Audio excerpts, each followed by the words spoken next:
ओम नमो भगवते वासुदेवाय। ओम नमो भगवते वासुदेवाय। ओम नमो भगवते वासुदेवाय।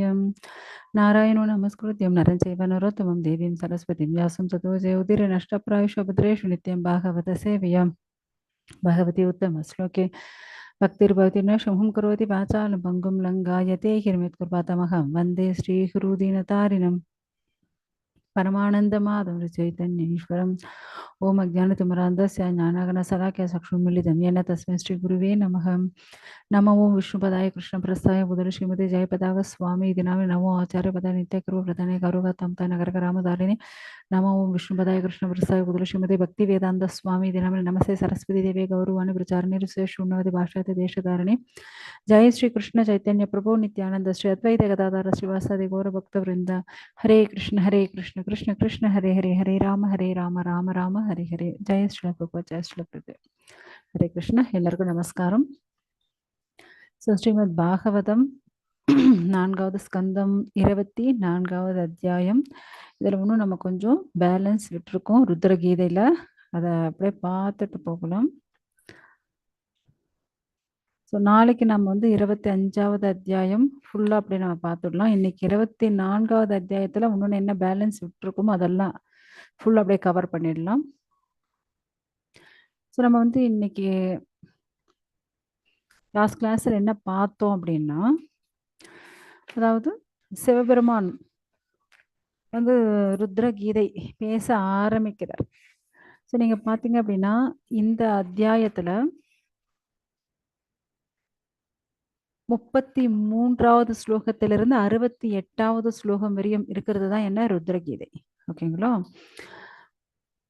அந்த ஒரு 35 ஸ்லோகங்கள் வரும். 36 ஸ்லோகங்கள் வந்து நமக்கு ருத்ரகீதையாக இருக்கு.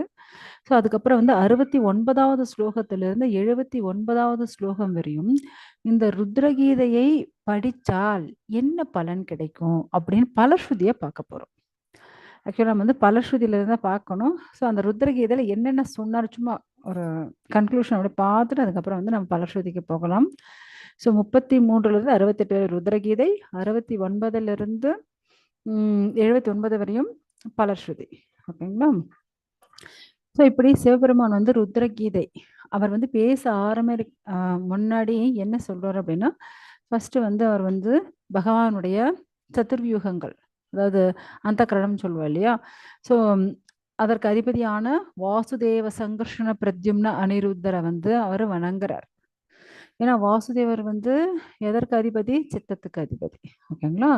சங்கர்ஷனர் வந்து அகங்காரத்திற்கு அதிபதி, பிரத்யும்னர் வந்து புத்திக்கு அதிபதி, அனிருத்தர் வந்து மனசுக்கு அதிபதி. ஸோ அதற்கப்புறம் அவங்களுக்கெல்லாம் நமஸ்காரம் தெரிவிச்சுட்டு, இப்போ பகவானை பற்றி சொல்றதுக்கு முன்னாடி பகவானுடைய பாதுகாப்பாளர்களான இந்த 4 பேருக்கு சதுர்யுகங்களுக்கு நமஸ்காரம் தெரிவிச்சுட்டு, அதுக்கப்புறம் வந்து சூரியன், அக்னி. ஸோ ஏன்னா சூரியன் நமக்கு வந்து பகவானுடைய கண்ணிலிருந்து வந்தது, அக்னி பகவானுடைய பேச்சிலிருந்து வந்தது. ஸோ இப்படி ஒவ்வொன்றும் பகவான் மனசிலிருந்து சோமன், அதே போல எல்லா விஷயங்களும் காற்று, சப்தங்கள், பூமி, பஞ்ச தத்துவங்கள், பஞ்சபூதங்கள் அனைத்திற்கும் நமஸ்காரம் தெரிவிச்சுட்டு அதுக்கப்புறம் அவர் வந்து பேச ஆரம்பிக்கிறார். என்ன பேச ஆரம்பிக்கிறார் அப்படின்னா, பகவானுடைய வர்ணனைகளை வந்து பேச ஆரம்பிக்கிறார்.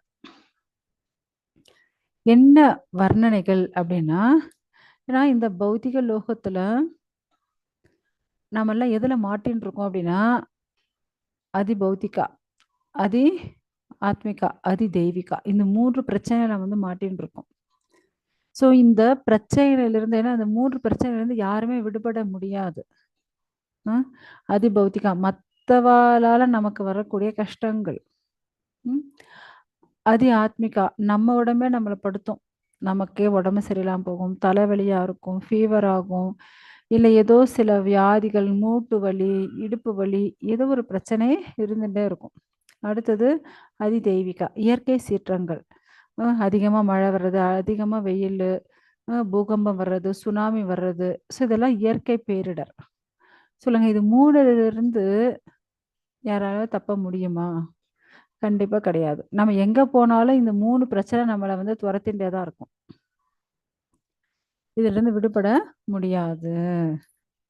இதுக்கப்புறம் வந்து சிவன் வந்து பேச ஆரம்பிக்கிறார். பகவானுடைய ரூபம் எப்படி இருக்கும் தெரியுமா? பகவானுடைய அழகு எப்படி இருக்கும் தெரியுமா? அப்படின்னுட்டு பகவானுடைய வர்ணனைய பத்தி பேச ஆரம்பிக்கிறார். 44ல இருந்து 52 வரையும் பகவானுடைய அழக பத்தி பேச ஆரம்பிக்கிறார். பகவானுடைய அந்த ரூபம், அந்த முகம். ஏன்னா பகவான் வந்து பக்த வத்சலன். அப்படி ஒரு பேரழகு வாய்ந்தவர் அவர். அவ்வளவு கருணை வாய்ந்தவர். ம். அனைத்து அனைவருக்கும் ரொம்ப பிரியமான, ஏன்னா கிருஷ்ணானாலே வசீகரமானவர்னு அர்த்தம். ஸோ அப்படி அனைவரையும் வசீகரிக்கக்கூடியவர் யாரு அப்படின்னா பகவான் தான். பகவானுடைய அந்த அழகு, பகவான் வந்து அந்த கருநீல கலர்ல இருப்பாரு. அதாவது மழை வரக்கூடிய, இப்ப மழை பெய்ய போகுது, அப்ப இருக்கக்கூடிய அந்த மேகத்தின் கலர் என்னவோ அந்த நிறத்துல இருப்பாரு. பகவானுடைய அழகு அவ்வளவு சிறந்தது. பகவானுக்கு வந்து 4 புஜங்கள், 4 கைகள் இருக்கு. பகவானுடைய அந்த திருமுகம் அவ்வளவு ஆக்கர்ஷணம் பண்றதா இருக்கு. பகவானுடைய கையில வந்து சங்கு சக்கர கதாபத்மா வச்சுன்னு இருக்கார். அவருடைய கண்ணு வந்து எப்படி இருக்கு அப்படின்னா, அந்த தாமரை இதழ் போல இருக்குமா. ஒவ்வொரு பெட்டல்ஸ்ன்னு சொல்வா இல்லையா? ஒவ்வொரு இதழ், அந்த ஒரு இதழ் போல அவ்வளவு அழகாக இருக்கும். பகவானுடைய அந்த மூக்கு அவ்வளோ ஷார்ப்பா, அவ்வளோ அழகா இருக்கும். அவருடைய அழகான அந்த பல்கள், அவருடைய அழகான அந்த நெத்தி, ம் அதே போல அவருடைய அழகான அந்த காதுகள், அதுல இருக்கக்கூடிய குண்டலங்கள், இதெல்லாம் வந்து அப்படி வசீகரிக்கக்கூடியதா இருக்கு. பகவானுடைய அந்த கருநீல கூந்தல், அந்த சுருண்டு சுருண்டு இருக்கக்கூடிய சுருட்ட முடியும்னு சொல்வா இல்லையா? அது போல பகவானுடைய கூந்தல் வந்து அவ்வளவு கருப்பா சுருண்டு திரண்டு அப்படி இருக்கும். அவ்வளவு அழகா இருக்கும். அதே போல பகவானுடைய அந்த ஆடைகள், அவர் போட்டுன்னு இருக்கக்கூடிய நகைகள், அதை பத்தி எல்லாம் வர்ணிக்கிறாரு. ஆ ஆடைகள் வந்து நீங்க பார்த்தீங்க அப்படின்னா, மஞ்ச பட்டாடை போட்டுருப்பாரு. அதேபோல அவர் போட்டுருக்க அந்த நகைகள் எல்லாம் அப்படியே பயங்கரமா அ ம் பளபளக்குது, மினுக்குதுன்னு சொல்லுவா இல்லையா? பகவானுடைய அந்த கிரீடம் ஆகட்டும், பகவானுடைய அந்த கையில போட்டுருக்க வளையல், அந்த வங்கி, அப்புறம் இடுப்புல போட்டுருக்க அந்த ஒட்டியாணம், கழுத்துல போட்டுருக்க அந்த மாலைகள், அந்த நெக்லஸ், ஆரங்கள், இதெல்லாம் வந்து பகவானுடைய அழக வந்து அப்படியே இன்னும் அப்படியே ம் பகவானுடைய அழகால இதுக்கெல்லாம் அழகு வருது. அப்படி வந்து பளபளக்குதாம். அதேபோல பகவானுடைய அந்த கௌஸ்துப மாலை, அவர் கழுத்துல இருக்கக்கூடிய அந்த கௌஸ்துப மாலை, அதேபோல அந்த வனமாலை, அந்த மாலையில வந்து நெறைய தேனீக்கள் எல்லாம் வந்து சுத்தின்னு இருக்கு. அதுக்கப்புறம் வந்து லக்ஷ்மி தேவி இருக்கக்கூடிய அந்த ஸ்ரீவத்சம், அ அந்த ஸ்ரீவத்சம் எப்படி இருக்கு அப்படின்னா, தங்க கோடு, தங்க ரேகை போல இருக்குமா. ஏன்னா, இந்த இது வந்து நல்ல தங்கமான உரசி பாப்பா இல்லையா? அந்த காலத்துல உரசுக்கல்லுன்னு சொல்லுவா. அந்த உரசுக்கல்லுல அப்படியே தங்கத்த உரசுனதுக்கு அப்புறம் எப்படி இருக்கும்? கல்லு இன்னும் கருப்பா இருக்கும். அதுல வந்து அந்த தங்கத்த உரசுன அந்த இது வந்து கோடு வந்து அப்படியே தங்கம். அப்படியே பளிச்சுன்னு அழகா பளபளன்னு தெரியும் இல்லையா? அதுபோல் பகவானுடைய அந்த திருமார்பு, ஏன்னா பகவானே கொஞ்சம் கருத்த ரூபம் தானே. அதுல வந்து அந்த மகாலட்சுமி இருக்கக்கூடிய அந்த ஸ்ரீவத்ச அந்த இடத்துல வந்து அவ்வளோ அழகா அந்த தங்க ரேகை கோடு வந்து தெரியும். ஸோ அவ்வளவு வந்து அழகா இருப்பார் பகவான். அதேபோல பகவானுடைய அந்த தொப்புள், அதேபோல பகவானுடைய அந்த வயிற்று பகுதி. அ அப்படியே அந்த வயிற்று பகுதியில 3 கோடுகள் இருக்கும். பகவானுடைய அந்த தொப்புள் மூலியமாக தான் அனைத்து ஜீவராசிகள் வந்து இந்த லோகத்துல பிறக்கறதுக்கே காரணமா இருக்கு. அப்படின்னுட்டு பகவான பத்தி அவர் வந்து சொல்லின்னு இருக்காரு. அதேபோல பகவானுடைய அந்த இடுப்பு பகுதி, பகவானுடைய அந்த தொடை பகுதி, அ பகவானுடைய அந்த காலு, அதேபோல அ கீழ் பாதங்கள், பகவானுடைய கால்ல வந்து என்ன அந்த கொலுசு போட்டுருப்பாங்க. பகவானுடைய அந்த தாமரை திருப்பாதம், அத வந்து யாராவது புடிச்சுட்டாங்கன்னு வச்சுக்கோங்களேன், திரும்ப அந்த பௌதீக உலகத்துல பிறக்க வேண்டிய அவசியமே கிடையாது. ம். அவ்வளவு சிரேஷ்டமானது. நம்ம இந்த பௌதீக இந்த அஞ்ஞானத்திலிருந்து, இந்த அறியாமையிலிருந்து விடுபடணும் அப்படின்னா, பகவானுடைய திருப்பாதத்த தான் நாம வந்து பிடிக்கணும். அதை தவிர வேற கதி கிடையாது அப்படின்னு அவர் வந்து சொல்லிட்டு இருக்காரு. ஸோ இப்படி பக்தி ஒரு குருவா இருந்து அவர் வந்து பக்திய வந்து யாருக்கு குடுத்துன்னு இருக்காரு? பிரச்சேதசுகளுக்கு சொல்லின்னு இருக்காரு. ஏன்னா பகவான் வந்து சுதந்திரமானவர். ஆனா இங்க இருக்கக்கூடிய ஜீவராசிகள் எல்லாம் வந்து சுதந்திரம் கிடையாது. ஆனா யார் ஒருத்தன் வந்து ரொம்ப சிரேஷ்டமான பக்தனாக இருக்கானோ, அவனுக்கு வந்து இந்த பௌதிகமான பயங்கள் எதுவுமே கிடையாது. ஏன்னா, அவனுக்கு மரண பயம் கிடையாது. இந்த பௌதிகத்துல இந்த அறியாமையில மாட்டிக்குவோமோ! அப்படின்ற அந்த பயமும் கிடையாதாம். ஏன்னா, அவனுடைய அ ஃபுல் ஃபுல் அண்ட் ஃபுல் அவனுக்கு வந்து யார் மேல டிபெண்ட் ஆகியிருக்கான்? பகவான் மேல டிபெண்ட் ஆகியிருக்கான். அப்படி பகவான் மேல டிபெண்ட் ஆகி இருக்கவே, அவனால வந்து இந்த பௌதிகமான விஷயங்கள் எந்த ஒரு பற்றுதலும் இல்லாதனால அவனுக்கு எந்த ஒரு பிரச்சனையும் கிடையாது. ஸோ பகவானுடைய நாம, ரூப, குண, லீலைகள் அவ்வளவு சிரேஷ்டமானது. பகவானுடைய நாமத்தை ஜெபிச்சுண்டு பகவானுக்கான அந்த பக்திய வந்து நம்ம வந்து செய்யணும். ஸோ பக்தர்கள் வந்து மரணத்த பார்த்து கூட பயப்படுறது கிடையாதாம். ஏன்னா, அவனுக்கு பயமே என்ன பார்த்துக்க பகவான் இருக்கார். அவர் இருக்கும்போது நான் ஏன் பயப்படணும்? அ அப்படின்னுட்டு அவங்களுக்கெல்லாம் அவ்வளவு ஒரு தைரியம், அவ்வளவு ஒரு முழு நம்பிக்கையோட அவங்க வந்து அனைத்துமே அதாவது எதிர்நோக்குவாங்க. எந்த ஒரு பிரச்சனையும் கிடையாது. பகவானுடைய கருணை தன்னுடைய பக்தர்களுக்கு பூரணமாக இருக்கு. ஸோ பகவானுடைய திருப்பாதத்துல நமக்கு என்ன கிடைச்சது? கங்கை கிடைச்சது. பகவானுடைய திருவாயில என்ன கிடைச்சது? பகவத்கீதை கிடைச்சது. பகவானை பற்றிய விஷயங்கள் இந்த பாகவதம் கிடைச்சது. ஸோ இப்படி இத நாம வந்து எதன் மூலியமா தெரிஞ்சுக்க முடியும் அப்படின்னா, சத்சங்கத்தின் மூலியமாக நம்ம வந்து தெரிஞ்சுக்க முடியும். ஸோ ஒரு பக்தனால மாத்திரம் தான் மற்றவர்கள் பக்தர்களாக்க முடியும். ஸோ அப்படி என்ன பண்ண முடியுது? எல்லாரும் பக்தர்கள் ஆயின்றிருக்கா. ஸோ இப்படி பக்தர்கள் ஆகறதுனால தான் அவங்களால என்ன பண்ண முடியுது? பக்தி செஞ்சு அவங்க இந்த பௌதீக கலங்கங்கள்ல இருந்து அவங்க வந்து விடுபட முடியுது. அப்படின்னுட்டு அவர் வந்து சொல்லிண்டே இருக்கார். பகவானை விட்டா வேற கதியே கிடையாது. ஸோ பகவானுடைய அந்த கருணை நமக்கு கிடைக்கணும் அப்படின்னா, நாம என்ன பண்ணணும்? பகவானுக்கான ஏன்னா பகவானுக்கு பிடிச்சவர் மாரி நடந்துக்கணும். இப்ப பாருங்க நம்ம வீட்ல இருக்கோம். வீட்ல நம்ம கணவருக்கு பிடிச்ச மாரி, அவருக்கு பிடிச்ச உணவுகள், அவருக்கு பிடிச்ச மாரி நம்ம நடந்துக்கிறோம். அப்ப வீட்ல பிரச்சனை இருக்காது. இப்ப நம்ம அவங்களுக்கு ஆப்போசிட்டா நடந்தோம்னு வச்சுக்கோங்களேன். இப்போ கணவருக்கு ஆப்போசிட்டா நம்ம வீட்ல நடந்துச்சு அப்படின்னா, வீடு எப்படி இருக்கும்? கொஞ்சம் யோசிச்சு பாருங்க. வீட்ல அமைதி தான் இருக்குமா? நிம்மதி தான் இருக்குமா? எப்படி இருக்கும் வீடு? ஒரு பிரச்சனைகளுடைய கூடாரமா மாறிடும். இப்ப சொல்லுங்க வீட்ல நீங்க யாருக்கு பிடிச்ச மாரி நடந்துக்குவீங்க?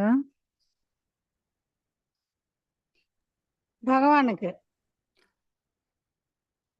ஸோ நம்ம குடும்ப வாழ்க்கையில இருக்கும்போது, கணவனுக்கு பிடிச்ச மாரி. பக்தியில இருக்கும்போது, பகவானுக்கு பிடிச்ச மாரி. இப்படி நம்ம வாழ்க்கையே நம்ம என்ன பண்றோம்? பகவானுக்கான வாழ்க்கையா நம்ம மாத்த ஆரம்பிக்கிறோம். இப்படி பகவானுக்கான வாழ்க்கையா நம்ம மாத்த ஆரம்பிக்கும்போது, இந்த லோகத்தில் இருக்கக்கூடிய அனைத்து ஜீவராசிகளும் இங்க இருக்கிறதுக்கான உரிமைய குடுத்தது யாரு? பகவான் தான். அத வந்து நாம வந்து தடுத்து நிறுத்த முடியாது. இல்லையா? ஸோ பகவான் வந்து எல்லா ஜீவராசிகளுக்கும் தந்தை.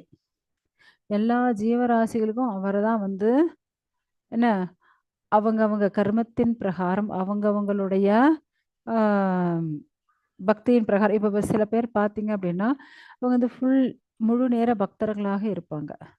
சில பேர் வந்து பகுதி நேர பக்தர்களாக இருப்பாங்க. சில பேர் வெறும் கோவிலுக்கு போவோம்ப்பா, அது வாரத்துக்கு ஒரு வாட்டி அவ்வளோதான். சில பேர் எப்பயோ ஒரு வாட்டி நாங்க போவோம், அவ்வளோதான் முடிஞ்சது. ஸோ இப்ப பாருங்க, அவங்களுக்கு தகுந்த போல அதற்கான பலனையும் குடுக்குறது யாருன்னா பகவான் தான். ஏன்னா பகவான் அவங்களுக்கு மட்டும் இப்படி குடுத்தாரே, நம்மளுக்கு இப்படி இல்லையே அப்படின்னு நம்ம வந்து யாரையும் குறைய சொல்ல முடியாது. காரணம் என்ன அப்படின்னா, நம்மளுடைய கர்மத்தின் பிரகாரம் தான் அனைத்தும் நமக்கு வந்து நடக்குது. ஸோ பகவான் ஏன்னா நமக்கு எல்லாருக்கும் ஒரு அளவு சுதந்திரம் குடுத்துருக்கார். ஓகே நீ எவ்வளவு செய்றயோ அதற்கான பலன் உனக்கு வந்து கிடைக்கும். ஆனா நம்ம செய்யறோமா? அதுதான் இங்க கேள்வியே. ஓகேவா? ஸோ ஒரு வாட்டி அ ஆக்சுவலா இந்த லோகத்தில நான் சொன்னேன்ல, இந்த லோகத்தில எல்லா ஜீவராசிகளும் இருக்கிறதுக்கான உரிமை இருக்கு. ஏன்னா, ஒருத்தரை ஒருத்தர் நம்ம வந்து சார்ந்து தான் வாழணும். ஏன்னா நம்ம தனிச்சு வாழறது அப்படிங்கிறது நம்மளால முடியாத காரியம். அதாவது ஒரு யானை கூட்டம் வந்து போயின்ருக்கு. அங்க வந்து எலிகள் கூட்டம் நெறைய இருக்கு. இப்ப யானை கூட்டம் அத வந்து அப்படியே மிதிச்சுண்டே போயிடும் அப்படின்னு வச்சுக்கோங்க. அப்ப என்ன ஆகும்? நெறைய எலிகள் வந்து இறந்து போகும். அப்ப வந்து எலிகளுடைய கூட்டத்தின் தலைவர் வந்து பேச ஆரம்பிக்கிறாங்க. யானை கூட்ட தலைவர்கிட்ட, "நீங்க வரீங்க. நீங்க அவ்ளோ பெரிய சைஸா இருக்கீங்க. நாங்க இருக்கிறது இவ்ளோ குட்டி. நாங்க இந்த ஏரியால இவ்ளோ இடத்துல இருக்கோம். ஸோ இந்த இடம் கொஞ்சம் வராம நீங்க அப்படி கொஞ்சம் சுத்திண்டு போங்களேன். நாங்க இங்க வந்து வாழ்ந்துன்னு போறோம்." அப்படின்னு கேட்கறது. அப்புறம் சரி ஓகே அப்படின்னியாச்சு. உடனே மற்ற யானைகள் எல்லாம் வந்து யானை தலைவர்கிட்ட கேட்குறாங்க. "சுவாமி நீங்க ஏன் அத வந்து ஒத்துண்டீங்க?" அப்ப வந்து அந்த யானை தலைவன் சொல்வாரு, "இல்ல எல்லாரும் வாழறதுக்கான அனுமதிய பகவான் குடுத்துருக்காரு. அத நாம யாரு தட்டி பறிக்கிறதுக்கு? அதனால நாம வந்து என்ன பண்ணலாம்? நம்ம அப்படி சுத்திண்டே போகலாம். ஏன்னா இப்ப நதிக்கு போகணும்னு வச்சுக்கோங்களேன், இப்படி குறுக்கா போணும்னா என்ன ஒரு 3 கிலோமீட்டர். சுத்திண்டு போகணும்னா ஒரு 10 கிலோமீட்டர் ஆகுது. பரவால்ல வாங்க அப்படியே போகலாம்." அப்படின்னுட்டு அப்படியே அழைச்சுட்டு போறாரு. அப்போ என்ன ஆகுது அப்படின்னா, நெறைய யானைகளுடைய தந்தத்த எடுக்கிறதுக்காக சில தீயவர்கள் என்ன பண்ணாங்க, ஒரு பெரிய வலையெல்லாம் போட்டு, கொஞ்சம் பள்ளம் போல நோண்டி, வலையெல்லாம் போட்டு, அது மேல அப்படியே இலையெல்லாம் போட்டு வச்சிருக்காங்க. அப்ப இந்த யானைகள் வந்து நெறைய நாளா இப்படிதான் சுத்தி, சுத்தி போயிட்டு இருக்கு. அப்போ ஒரு நாள் போகும்போது என்ன ஆகுது, இந்த வலையில வந்து அதாவது கொஞ்சம் பெரிய, பெரிய வலை. அதுல வந்து எல்லா யானைகளும் வந்து மாட்டிக்கிச்சு. உடனே யானை வந்து தன்னுடைய எலி நண்பன வந்து கூப்பிடுது. பிளிறுது.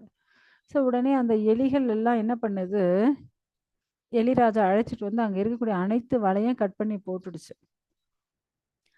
அப்ப வந்து அந்த யானை வந்து நன்றி தெரிவிச்சது. அப்ப எலிகளும் போயாச்சு. அப்ப வந்து யானை தலைவன் வந்து சொல்றாரு, "நம்ம எவ்வளவு பலசாலி. ஆனாலும் நம்ம என்ன ஆயாச்சு, நாமளும் ஒரு பிரச்சனையில மாட்டிக்கிறோம்." அப்ப நீங்க என்ன நெனச்சீங்க, ஒரு சிறு துரும்பா நெனச்சீங்க அந்த எலிகள. ஆனா பாருங்க, இப்ப நமக்கு அவங்களும் யூஸ் ஆனாங்க இல்லையா? அதனால நீங்க வந்து யாரையும் வந்து ரொம்ப அலட்சியமா நெனைக்காதீங்க. ஏன்னா பகவானே அவங்களுக்கு வந்து இந்த லோகத்துல வாழறதுக்கு உரிமை குடுக்கும்போது, நம்ம அது வந்து மறுக்க முடியாது. அதனால எல்லாருக்கும் மதிப்பு குடுங்க அப்டின்னுட்டு சொல்லி எல்லாரும் வந்து நன்றி தெரிவிக்குவாங்க. ஸோ இது போல இந்த லோகத்துல இருக்கக்கூடிய அனைத்து ஜீவராசியும் சிருஷ்டிச்சது யாரு அப்டின்னா பகவான் தான். ஏன்னா இன்னொரு ஜீவராசிய நம்ம வந்து துன்பப்படுத்தணும் அப்டின்னா, அது பகவானையும் துன்பப்படுத்துனதுக்கு அர்த்தமாகும். அதனால அப்படி ஒரு செயல வந்து நம்ம பண்ணக்கூடாது.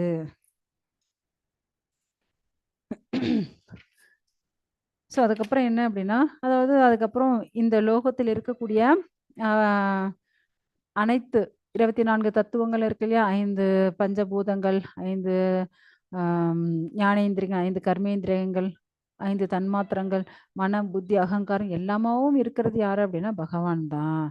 வேற இதெல்லாம் வந்து சிவன் வந்து சொல்லின்னு இருக்காரு. எல்லாமாவும் இருக்கிறது பகவான் தான். அ பகவான் இல்லாத ஒரு இடம்னுட்டு எதுவுமே கிடையாது. ஏன்னா இந்த பௌதிக லோகத்துல நீ பார்க்கக்கூடிய அனைத்து ரூபமாகவும், அனைத்து சக்தியாகவும் இருக்கிறது பகவான் தான். பகவான் இல்லாத இடமே கிடையாது அப்படின்ட்டு அவர் வந்து சொல்றார். ஏன்னா அனைத்திற்கும் அதிகாரம் படைத்தவர் பகவான் தான். ஏன்னா இந்த யுகத்தின் ஒவ்வொரு யுகத்தின் இறுதியிலும் என்ன நடக்கும் அப்படின்னா, அழிவுன்றது நடக்கும். அதாவது அது வந்து நெருப்பால நடக்கலாம், நீரால நடக்கலாம், காற்றால நடக்கலாம். ஸோ ஒவ்வொன்னும் அத தன்மைய பொறுத்து நடக்கும். ஸோ அதுபோல அழிவுன்றது என்னன்னா, அதாவது ஒரு விலங்கு வந்து மற்றொரு விலங்குல வந்து கொன்னு சாப்பிடுற மாரி, இந்த லோகத்தில இருக்கிற பஞ்சபூதங்களே என்ன ஆகும், ஒண்ணோட ஒண்ணு மோதி இந்த உலகமே வந்து நாசமாகி அழிய தான் அழியும். ஸோ ஆனா, அந்த அழியும்போது இங்க அநியாயமா அந்த ஜீவராசிகள் வந்து கஷ்டப்பட்டு அழியும். ஏன் அப்படி கஷ்டப்படணும்? நான் அதற்கு முன்னாடியே நம்ம என்ன பண்ணலாம்? பக்தி பண்ணலாமே! பக்தி பண்ணி இந்த பௌதிக லோகத்த விட்டு நம்மளால வெளிய போக முடியும். ஏன்னா, இப்ப நம்ம வந்து அ பூனை கண்ண மூடுச்சுன்னா, உலகமே இருண்டுடுச்சுன்னு சொல்லுவா இல்லையா? ஒரு பழமொழி. ஸோ அதுபோல நம்ம வந்து, "ஐயோ! எனக்கு ஒண்ணும் ஆகாதுப்பா" அப்படின்னு நெனச்சுட்டா நமக்கு ஒண்ணும் ஆகாம இருக்குமா என்ன? இல்லையே! அழிவுன்றது எல்லா இடத்துலயும் நடந்துட்டு தான் இருக்கும். நாம என்னதான் திட்டம் போட்டாலும், அந்த திட்டத்த ஒரு நிமிஷத்துல முறியடிச்சு உட்கார வச்சுடும். ஏன்னா, உலகத்துல வந்து எந்த டைம் என்ன நடக்கும்ன்ட்டு யாராலயும் வந்து கற்பனை கூட பண்ண முடியாது. ஏன்னா, இப்ப நம்ம கொரோனான்னு ஒரு 2 வருஷம் ரொம்ப கஷ்டப்பட்டோம். ஸோ அப்படி அந்த கொரோனான்னு இதுக்கு முன்னாடி இப்படி யாராவது கஷ்டப்பட்டு இருப்போமா? இல்ல யோசிச்சு தான் இருப்போமா? இல்ல. திடீர்னு சுனாமி வருது. திடீர்னு அந்த வயநாடு அப்படியே ஃபுல் தண்ணீல அடிச்சுன்னு போகுது. யாராவது நெனச்சு பார்த்தாங்களா? இல்லையே! ஏன்னா எந்த நைட்டு தூங்குறவன் காலையில எழுந்துச்சா ஊரே இல்ல. வீடு இல்ல, ஊர் இல்ல, அந்த இடமே இல்ல. அப்படி எந்த நேரத்துல என்ன நடக்கும் நமக்கே தெரியாது. ம். அதனால என்ன பண்ணலாம்? நம்மளுடைய வாழ்க்கை வந்து இருக்கிற வரையும் நம்ம அந்த பகவானுடைய தாமரை திருவடிய நம்ம வந்து வணங்கணும். ஏன்னா, என்னுடைய தந்தையான பிரம்மா, அவர்தான் ஆன்மீக குருவா இருந்து பகவானை பற்றி அனைவருக்கும் சொன்னவர். ம். அதேபோல அவர் மூலியமா தான் அனைத்து மனுக்கள் 14 மனுக்கள் ஏன்னா பிரம்மாவுடைய ஒரு நாள்ல 14 மனுக்கள் வராங்க இல்லையா? ஸோ அப்படி மனுக்கள் மூலியமாக அதுக்கப்புறம் மனிதர்களுக்கு வந்து இந்த பக்திய வந்து சொல்லப்படுறது. ஏன்னா அந்த பகவான் தான் என்ன பரபிரம்மமா, பரமாத்மாவா, பகவானா அனைத்துமாக இருக்கிறது பகவான் தான்.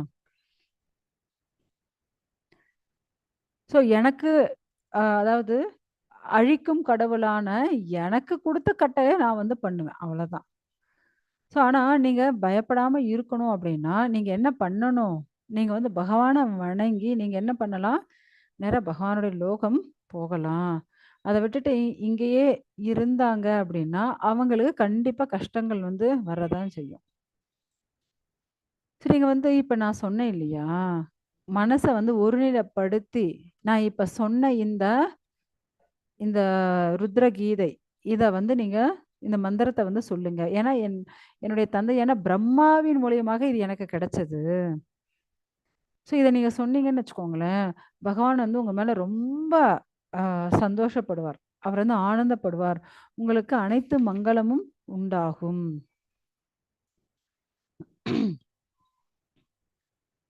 ஏன்னா, முழுமுதற் கடவுளான அந்த ஹரி, எல்லார் லோகத்திலும் எல்லாருக்குள்ளயும் இருக்கக்கூடியவர்.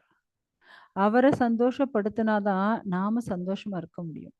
ஸோ அவர புகழ்ந்து பாடக்கூடிய, ஜெபிக்கக்கூடிய இத வந்து நீங்க வந்து தியானம் செய்யுங்களேன். உங்களுக்கு நல்லதே தான் நடக்கும். அப்படின்னுட்டு அவர் வந்து சொல்லிட்டு இருக்காரு. ஓ அன்பான இளவரசர்களே! இந்த பிரார்த்தனை மூலியமாக ஏன்னா இது மொத்தமே என்ன பகவானுடைய புனித நாம ஜெபம் தான். யோக முறை. இத வந்து நீங்க பண்ணீங்கன்னு வச்சுக்கோங்களேன், ஸ்தோத்திரம் பண்ணீங்கன்னா, உங்க மனசு அவ்வளவு சந்தோஷம் அடையும். நீங்க வந்து அடையக்கூடிய பலன் வந்து உங்களுக்கு வேகமா கிடைச்சிடும். நீங்க பகவானுடைய முழு கருணையோட நீங்க நல்லா இருப்பீங்க. ஆனா இது வந்து ரொம்ப பயபக்தியோட, முழு கருணையோட இத வந்து நீங்க சொல்லுங்க. அப்படின்ட்டு அவர் வந்து அவங்களுக்கு சொல்லிட்டு இருக்காரு. ஏன்னா, என்னுடைய தந்தையான பிரம்மாவின் மூலியமாக, அப்புறம் வந்து பிருகு ரிஷியின் மூலியமாக இந்த மந்திரங்கள், இந்த ஸ்தோத்திரங்கள் வந்து வந்தது. அப்படிதான் இந்த லோகத்துக்கு எல்லாராலும் அறிவுறுத்தப்பட்டுச்சு, இந்த மந்திரங்கள் அப்படின்னு அவர் வந்து சிவன் வந்து சொல்லிட்டு இருக்காரு. ஏன்னா, என்னுடைய தந்தையான பிரஜாபதியான பிரம்மா, ஏன்னா அவர் தானே படைப்பின் கடவுள். ஸோ அவர் மூலியமாக தான் பகவானை பற்றிய விஷயங்களே எல்லாருக்கும் எங்களுக்கு தெரிஞ்சது. இல்லன்னு வச்சுக்கோங்களேன், நம்மலாம் இந்த அறியாமையிலேயே மூழ்கி இருப்போம். இந்த அறியாமையிலேருந்து நம்ம விடுபடணும் அப்படின்னா, எல்லா ஜீவராசிகளும் பகவானை தான் பகவானுடைய திருப்பாதத்த தான் நம்ம வந்து புடிக்கணும். எப்பவுமே பகவானுடைய பாதத்துல நம்மளுடைய மனசு எப்பவுமே அவருடைய திருப்பாதத்த தான் நினைச்சுட்டு இருக்கணும். பயபக்தியோட இந்த ஸ்தோத்திரங்கள நீங்க வந்து சொல்லுங்க. நீங்க தாமதம் இல்லாம உங்களுக்கு முழு நிறைவோட நீங்க வந்து என்ன பண்ணுவீங்க? அனைத்து பலனும் உங்களுக்கு வந்து கிடைக்கும். அதாவது இத யாரெல்லாம் சொல்றாங்களோ, இந்த உலகத்துல அடைய முடியாத அனைத்து விஷயத்தையும் அடைய முடியும். ம். அவங்களுக்கு பூரணமான ஞானம் கிடைக்கும். அப்புறம் வந்து அதாவது இந்த அறியாமைன்ற கடல்ல இருந்து நம்ம வெளிய போகணும் அப்படின்னா, இந்த ஞானம்ன்ற படகால தான் போக முடியும்.